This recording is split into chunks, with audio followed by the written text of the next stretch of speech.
යාපනීය බලකොටුව යනු ශ්‍රී ලංකාවේ යාපනීය දිස්ත්‍රික්කයේ පිහිටි ඓතිහාසික බලකොටුවකි.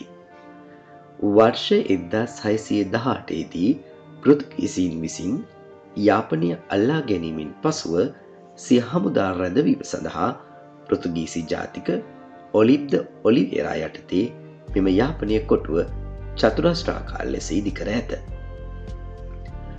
ලන්දේසි ජාතික රෙක්ලෝබ් යටතේ වර්ෂ 1658 දී ලන්දේසීන් විසින් යාපනීය කොටුව අල්ලාගත් අතර පසුව ඕනෑ තවදුරටත් පුළුල් කර බැස්ටියන් 5කින් යුක්තව මෙම බලකොටුව ඉදිකර ඇත.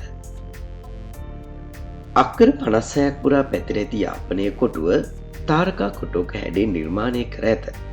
නිර්ත දිග අන්තය කලපුවට මායිම් වන ලෙස ඉදිකර ඇති කොටුව වටා පිටාකාර බැම්මක් සහ ඇතුල් ප්‍රාකාර බැම්මක්ද ඒ අතර මැද දියාගලක්ද කොරත් සහ හුණුගල් භාවිතයෙන් නිමකොට ඇත. දියාගලට පිටතින් වන පිට ප්‍රාකාරය ඇතුළතින් යුගල බැගින් නිර්මිත උමන් මාර්ග 5ක් දක්නට ලැබේ. මේවාහි දොරටු අද දක්නට නොලැබේ. එනමුත් මේවාහි උමන් දොර තිබූ බවට සාධක දක්නට ලැබේ.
යාපනීය කොටුව බලකොටුව තුළට ඇවිද යාමේදී කුඩා කෞතුකාගාරයක් දක්නට ලැබේ. එහි ඉපැරණි කාලතුවක්කුවක් හා එයට භාවිතා කරන උණ්ඩද තවත් පුරාවිද්‍යාත්මක නටබුන් කීපයක්ද තබා ඇත.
ආකාර බැම්මේ ගමන් කරන විට ගිනිකොන දිශාවට මුහුණලා හෝල්ලෑන්ඩ් බැස්ටියන් එකද ඊසාන දිශාවට මුහුණලා ගල්ඩන් ලෑන්ඩ් බැස්ටියන් එකද වයඹ දිශාවට මුහුණලා අල්ටචේට් බැස්ටියන් එකද බටහිර දිශාවට මුහුණලා ෆ්‍රිස්ලෑන්ඩ් බැස්ටියන් එකද දකුණු දිශාවට මුහුණලා සීලෑන්ඩ් බැස්ටියන් එකද ඉදිකර ඇත.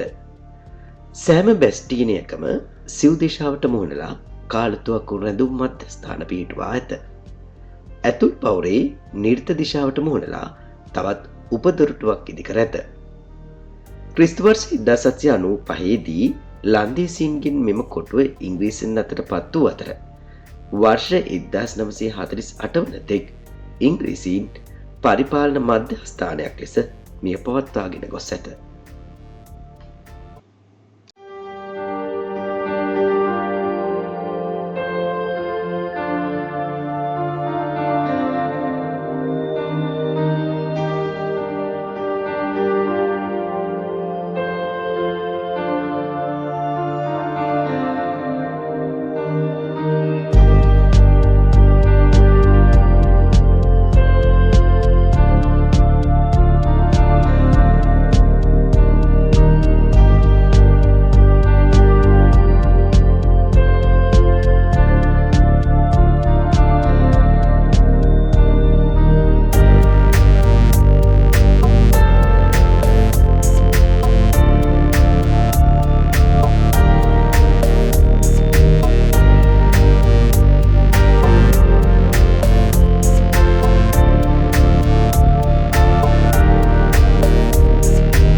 යාපනයේ කොටුව පෘතුගීසි ලන්දේසි හා ඉංග්‍රීසි යුගවල ඉදි වූ ගොඩනැගිලි බොහොමයක් ඒ යුගවල වස්තු විද්‍යාත්මක ලක්ෂණ පිළිබිඹු කරයි.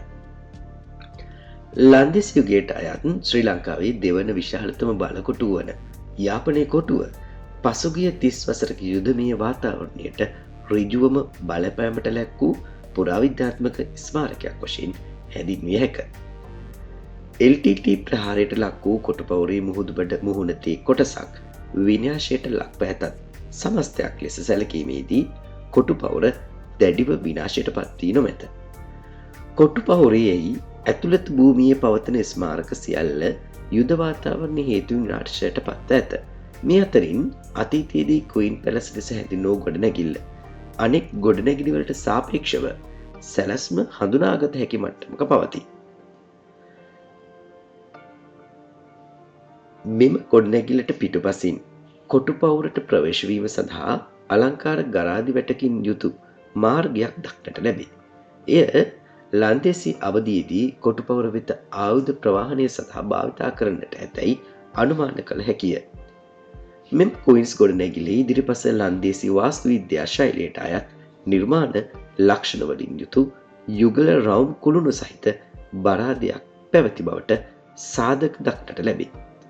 කොටුපවුර ඇතුළත භූමියේ පිහිටි පැරණි ලන්දේසි පල්ලිය මුළුමනින්ම පාහේ බෝම්බ ප්‍රහාර හමුවේ විනාශයට පත්ව ඇත.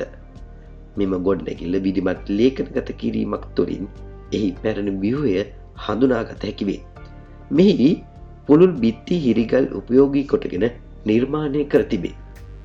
කොටුපවුරේ මුහුදුබඩ සීමාවට ආසන්නව ලන්දේසි සමයේ ඉදිකලා විශ්වාස කළ හැකි ලිදක්කා පසුකාලින්ය ඉදිකරන ලද කුඩා කෝවිලක්ද අද දක්නට ලැබේ. යාපනය කොටුවේ තවත් දිගුවක් මීළඟ වීඩියෝවේ